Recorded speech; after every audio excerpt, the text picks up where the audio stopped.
Hello పిల్లలు, ఇవాళ మనం ఒక ముద్దుల కథ వినబోతున్నాం. కథ పేరు పప్పీ మరియు నేను. ఒక చిన్న బాబు పచ్చిక బయళ్లలో ఆనందంగా నడుస్తూ వెళ్తున్నాడు. మార్గమధ్యంలో ఒక మనిషిని కలిశాడు.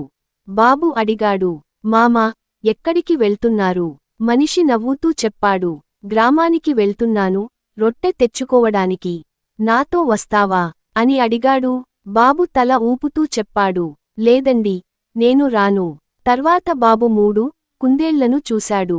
వాటి చేతిలో చిన్న బుట్టలు ఉన్నాయి. బాబు ఆశ్చర్యంగా అడిగాడు, హలో కుందేళ్లు, మీరు ఎక్కడికి వెళ్తున్నారు? కుందేళ్లు నవ్వుతూ చెప్పారు, గ్రామానికి వెళ్తున్నాం, ఓట్స్ తెచ్చుకోవడానికి. నువ్వు వస్తావా అని అడిగాయి. బాబు నవ్వుతూ జవాబిచ్చాడు, లేదులే, నేను రాను. కొంచెం ముందుకెళ్తే ఒక చలాకీ పప్పీ తోక ఊపుకుంటూ బాబుని కలిసింది.